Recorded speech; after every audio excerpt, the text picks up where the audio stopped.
The Man of the Moon, written and narrated by dark little voices, featuring the Queen of Panic.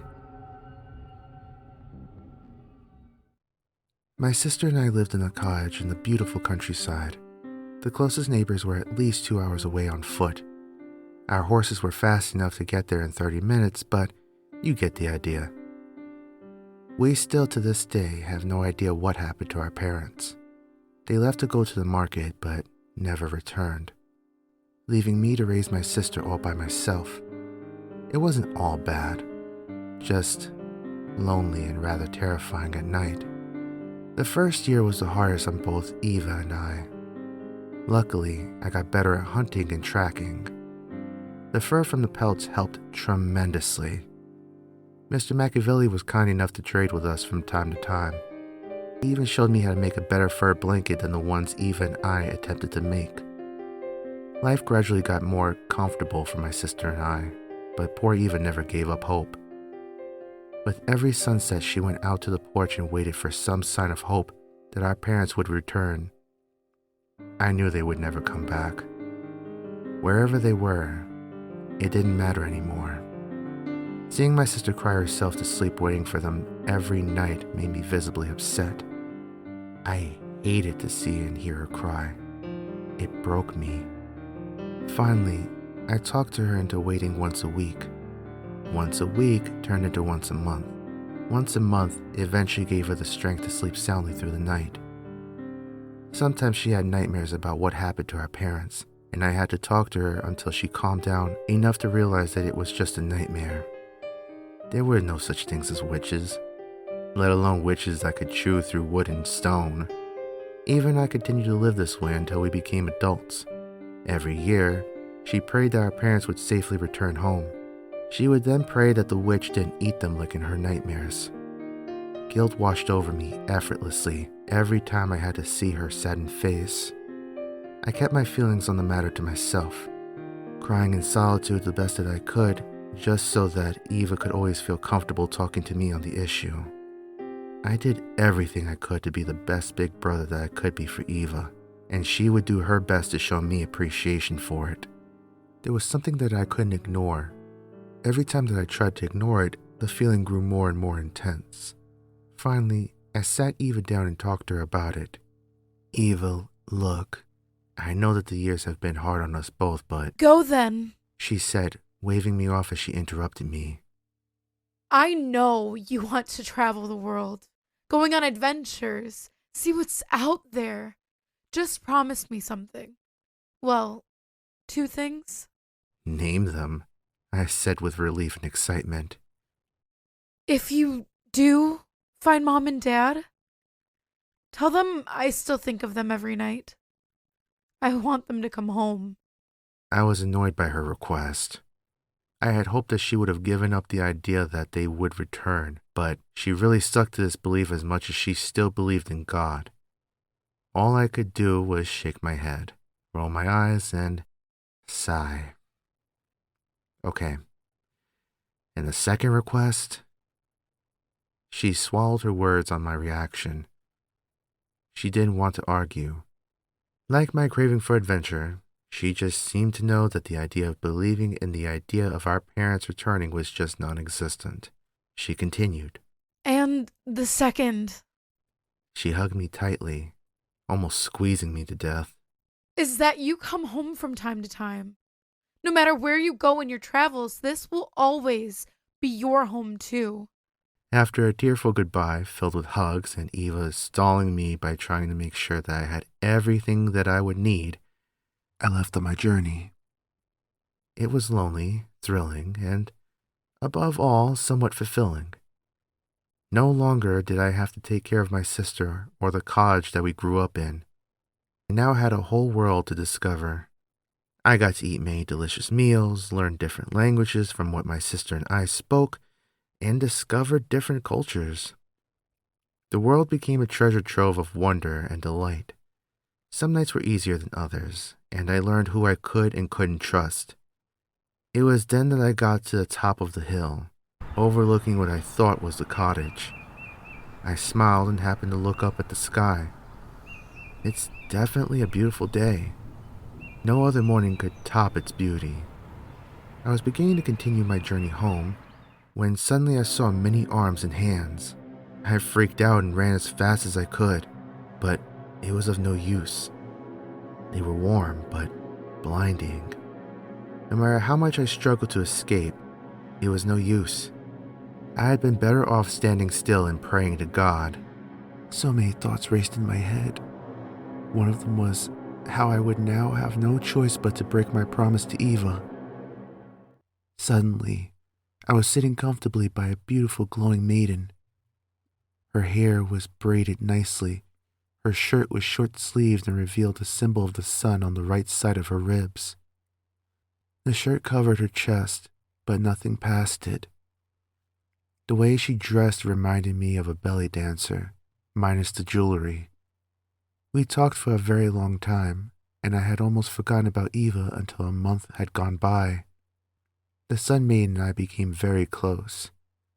Her eyes mesmerized me. Her beauty continued to leave me breathless, and I had fallen in love with her. I want to go home and see my sister Eva, I finally said to her. She gave me an uneasy look, so I said, I still like you very much, and want to continue to see you, but I haven't seen my sister in a very long time. There was a brief silence before she spoke. Forgive me. I trust your word, but I have a bad feeling about this. I don't know why, but take these with you. These will protect you, just in case of anything. She put in my hands a comb and a whetstone. I was visibly confused by this. When you throw this comb to the ground, many trees will grow. And the whetstone? Throw it to the ground, and a mountain will appear. When you leave here, I cannot protect you, but hopefully these items will be able to save you where I cannot. She kissed me deeply. Her lips felt warm on my lips. I give you one last gift, my love. A winged horse. He will guide you back to me when you are ready to return to me. We kissed for what would be the last time before I rode the horse home. I arrived and marveled at the cottage. The nostalgia hit me hard. Eva, I have returned at last! I was honestly excited to see her. I wanted to share everything with her. The traveling, the people I met, the food, the culture, and most of all, I wanted to tell her about my encounter with the Sun Maiden. Eva greeted me the second she saw me. Her hug was as tight as when I left. We shared stories for what felt like years. Everything went well, until dinner time. I was busy setting up the table when I heard my horse panic. I was going to see what had happened when Eva came in with a rather disturbing sight.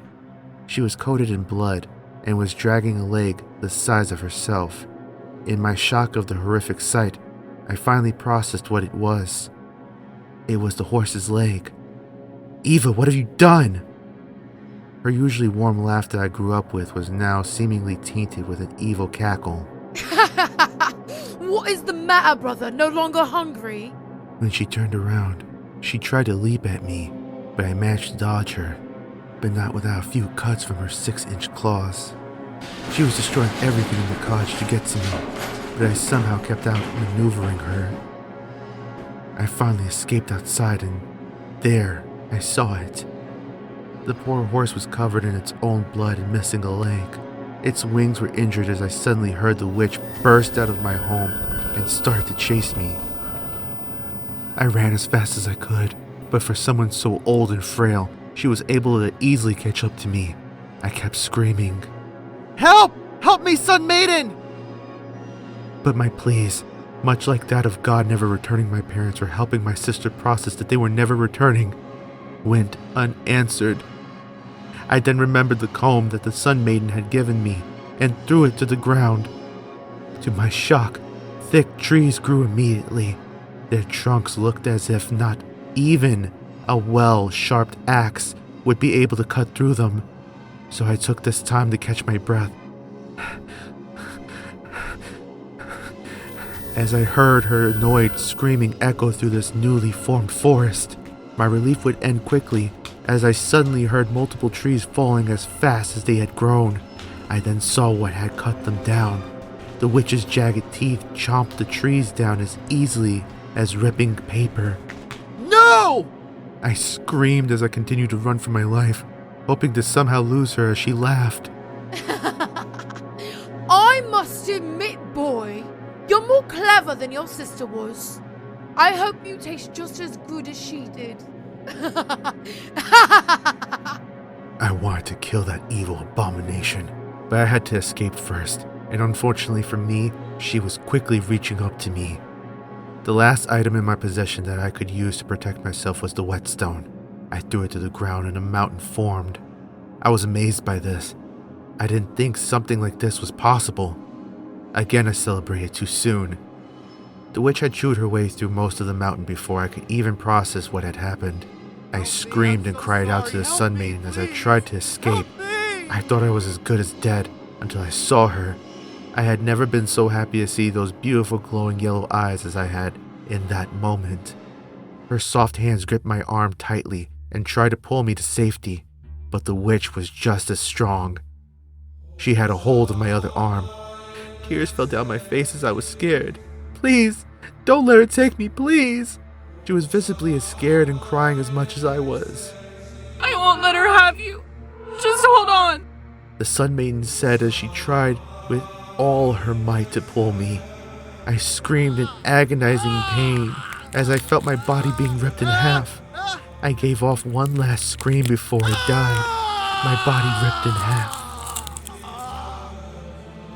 No matter how much my love, the Sun Maiden, tried to revive me, I died every couple of days. Without my heart, there was nothing that she could do. She could not bear to look at me any longer, so she banished me to the edge of the heavens, vowing that we would be together again, only on the longest day of the year. That's how it happened. That's how I became the crescent moon, forever hoping to be with her, knowing that I lost my sister forever being incomplete.